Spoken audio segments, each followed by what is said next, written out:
Do you have my wallet?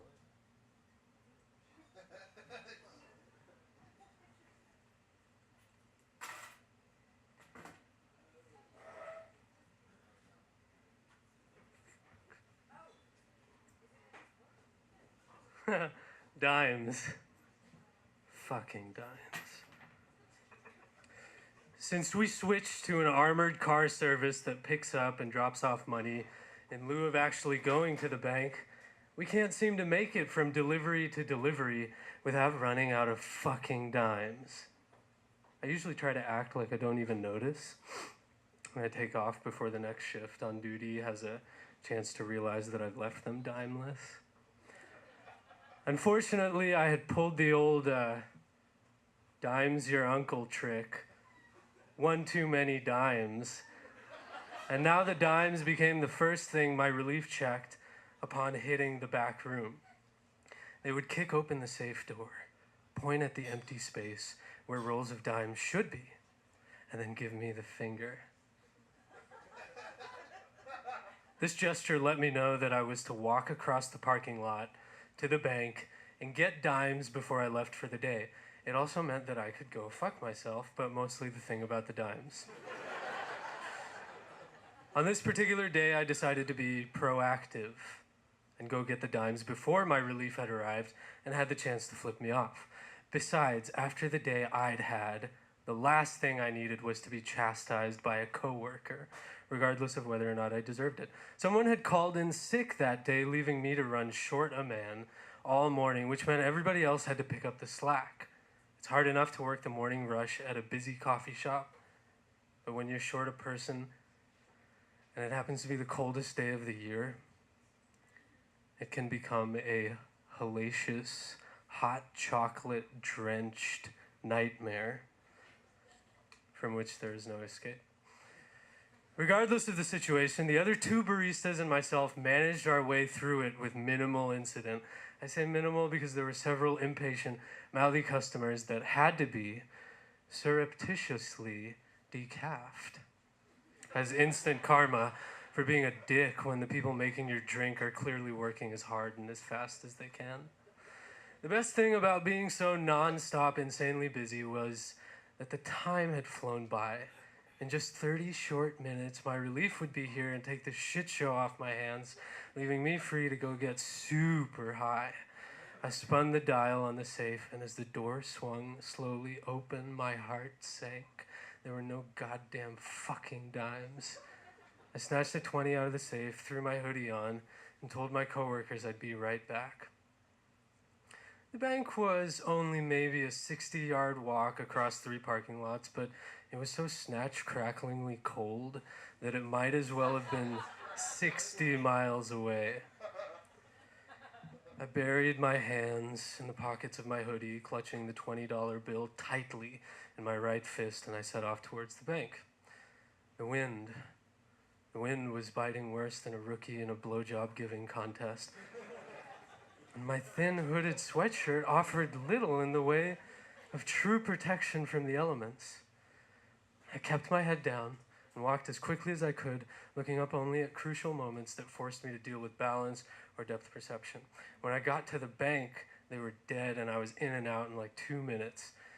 It seems all the other local patrons had the foresight to make sure they were stocked up in the dime department before the deep freeze of the century set in. I left the bank and headed back towards the coffee shop, keeping my head down and my hands buried as deep into my pockets as they could go. This time, though, each fist was balled up around 2 rolls of shiny new dimes. I was so focused on getting back to put the stupid dimes in the safe that I guess I didn't hear him at first. "Hey, jerk off, you dead. I mean deaf."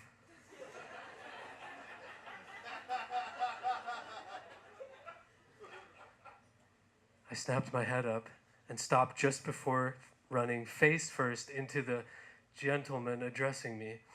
He was scruffy, kind of dirty, but not homeless dirty. This man was dirty in a way that made you feel a little uneasy, twisted inside. He had a 5 o'clock shadow that was stippled with gray hair, and his eyes were unnaturally beady, even for a man squinting into the freezing wind.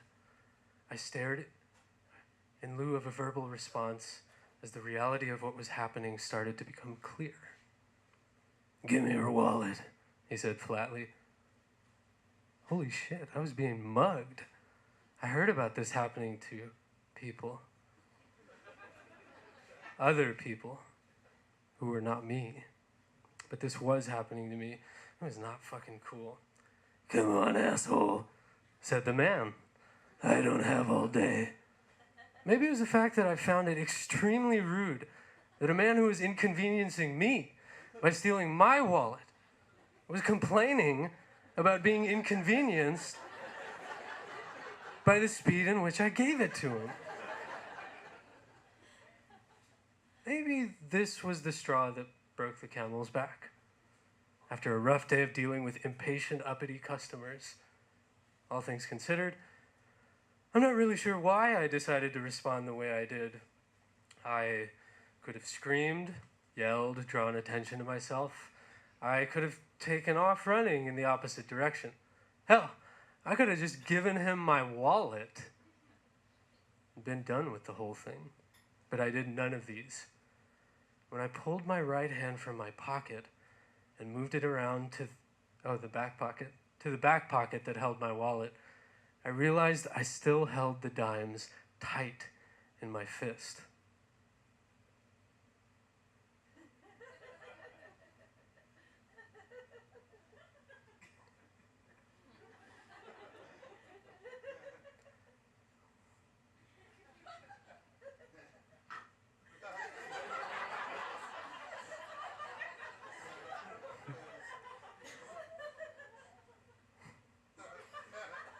That's the nicest thing anyone's ever said to me.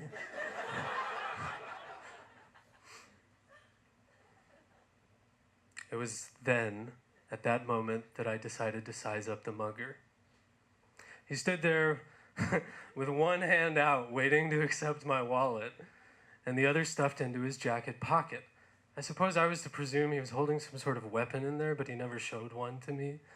The man opened his mouth, but before he could demand my wallet from me a third time, a fist flew out from nowhere. And it was only when I saw dimes push out from either sides of the fist, I realized that said fist was my fist. It belonged to me. The mugger doubled over, grabbing his face with both hands, and moaned. White-hot pain jumped from my knuckles to my hand and spread down to my wrist. I opened my fist to shake it out, and the remaining dimes fell to the ground, where they jumped and danced around a small puddle of blood that was steadily dripping from the face of the bent-over mugger. Panic started to take hold as I realized I didn't really have a plan B, and that my plan A hadn't been very well thought out to begin with. I just punched a mugger in the face with a fistful of dimes. And while he was bleeding, he did not go down, which is what I imagined the desired effect of punching someone in the face would be. "Fuck! Fuck! Fuck!" yelled the mugger, still clutching his face. "What the fuck did you hit me with? You're done now, asshole."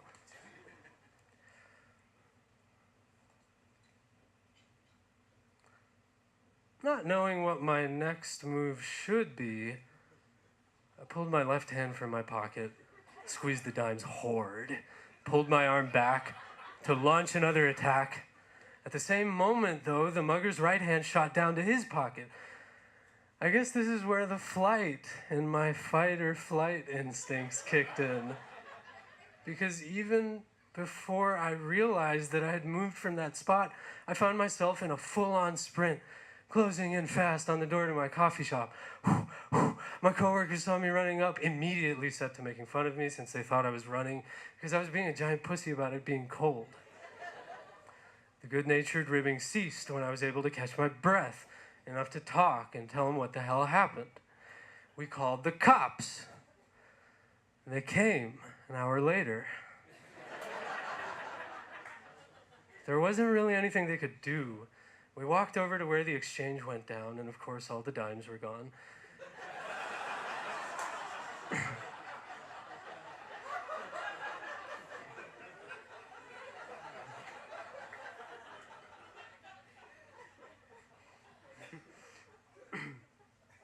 But there was still the small puddle of blood.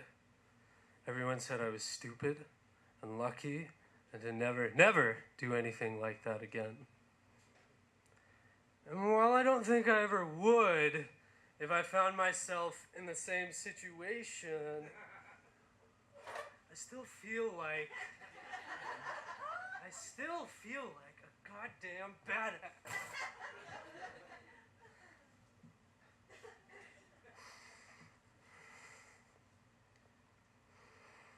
In fact, I never had, and more than likely never will, feel like that much of a badass again. The whole thing was a big to-do around our coffee shop for a couple of weeks, where I was forced to tell and retell my confrontation to every customer that came in until I felt more like a broken record than a badass. I never saw that guy who mugged me ever again. Countless customers told me they'd seen the guy based on my description, but I doubted it. The biggest thing I gained from this whole situation was not a newfound respect and appreciation for life that most people who go through something like this experience. Instead, I got out of ever having to go to the bank to get dimes again. And I count that as a win.